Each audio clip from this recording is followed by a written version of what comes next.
कविता एक अनाथ लड़की थी। कविता का एक छोटा भाई था। कविता उसकी देखभाल किया करती थी। कविता अपने चाचा चाची के साथ रहती थी।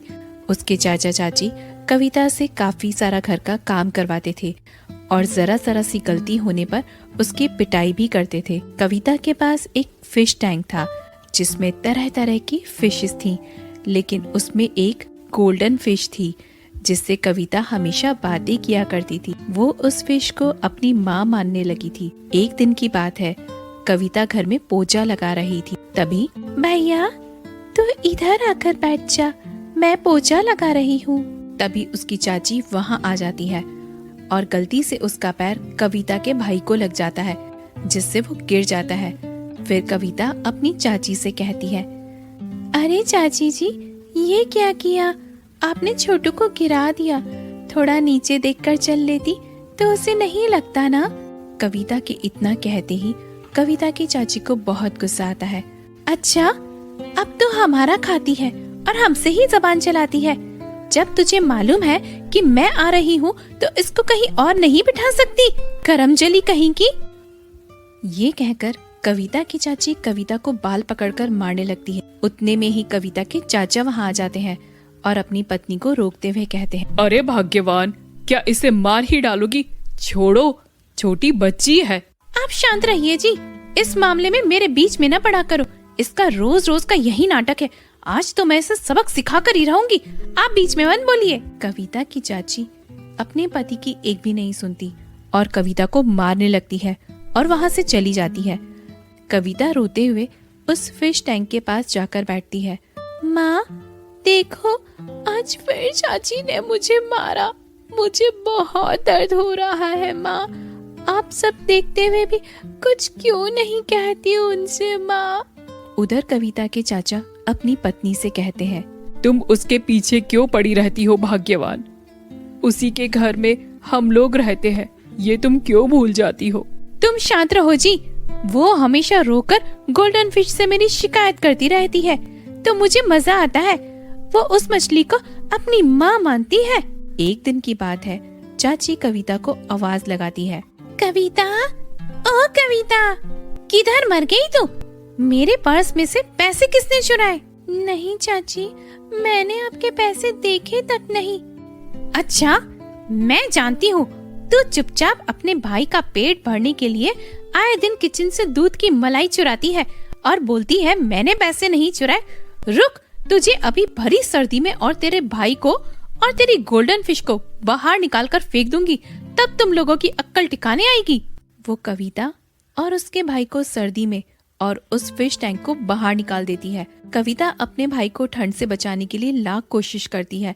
वो इधर उधर कुछ लकड़ियां ढूंढने लगती है और आग जलाने के लिए इधर उधर भटकती है। तभी उसकी नजर गोल्डन फिश पर पड़ती है।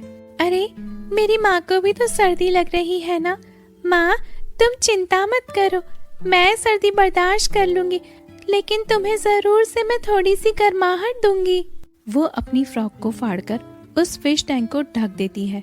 उसके इतना कहते ही एकदम फिश टैंक से आवाज आती है और वो देवी बाहर आकर कहती है, बेटी, तुमने मुझे माँ कहकर मेरा दिल जीत लिया। तुम्हारा मन कितना कोमल है।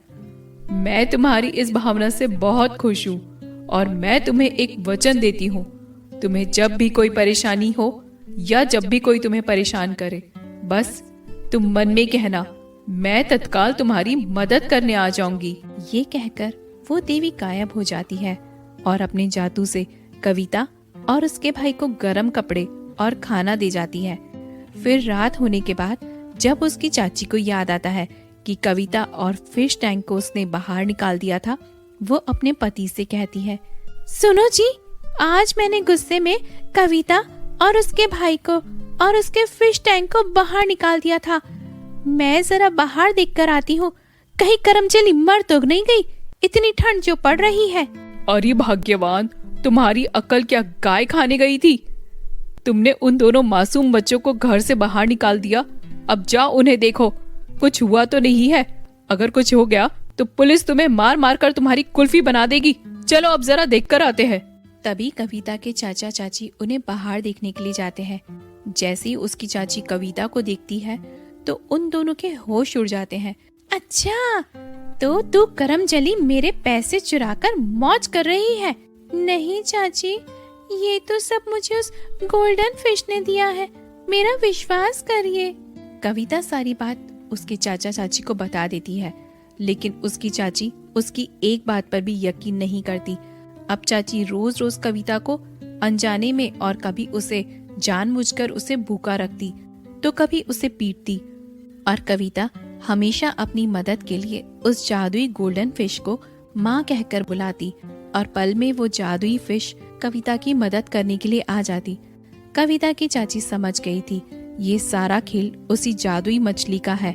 वो बहाने से एक दिन कविता को प्यार से कहती है, अरे कविता बेटी, तुझे पता है तेरे चाचा कितने परेशान हैं, उन पर बहुत से रुपयों का कर्ज है बेटी। लेकिन चाची, मैं क्या कर सकती हूँ इसमें? अरे बेटी, तुम चाहो तो पल भर में सारी समस्या को हल कर दोगी।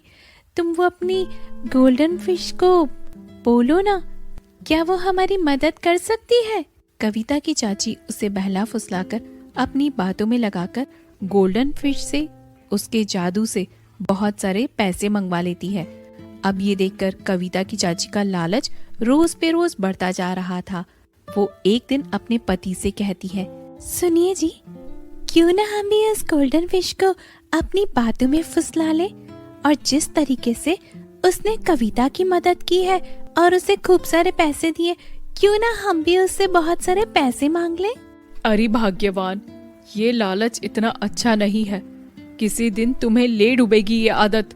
वो अपने पति की कोई बात नहीं मानती। वो उस फिश टैंक के साथ बाहर बैठ जाती है और जोर जोर से रोने लगती है। मुझे मेरे पति ने बाहर निकाल दिया, हाय भगवान, मुझे बहुत ठंड लग रही है, कोई तो मेरी मदद करो। तभी चाची की नजर पास में पड़ी एक मछली पर पड़ती है। अरे, मैंने तो गोल्डन फिश को बुलाया था, लेकिन ये ब्लैक फिश कहाँ से आ गई? तुम क्यों बाहर निकल आई? अब आ ही गई हो तो तुम अपने आप वापस से टैंक में चली जाओ। मैं तो उस गोल्डन फिश को मना कर ही रहूंगी, मुझे उसी का इंतजार है। थोड़ी देर बाद वो मछली मर जाती है और चाची उस मछली को उठाकर उसी टैंक के अंदर फेंक देती है और कहती है, बहुत देर से डांस कर रही थी ठंड में, तेरी वजह से मेरी आवाज उस जादुई मछली तक नहीं पहुंच रही थी।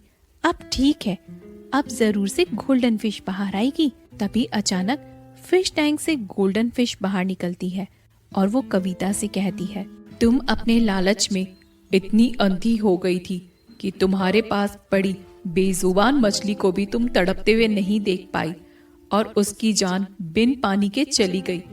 उसके बाद तुमने उसे पानी में उठाकर फेंक दिया। असल में मैं तुम्हारी परीक्षा ले रही थी जिसमें तुम फेल हो गई।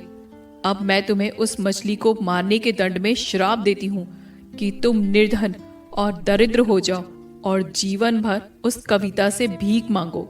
ये कहकर वो देवी गायब हो जाती है और उसके श्राप के अनुसार उसकी चाची दीन और दरिद्र औरत बन जाती है और कविता से भीख मांग मांग कर खाना खाती है और घर में झाड़ू पोछा करती है। उसकी चाची दिन रात कविता से अपने किए पर माफी मांगती है, लेकिन श्राप के कारण कविता उसे माफ नहीं कर पाती।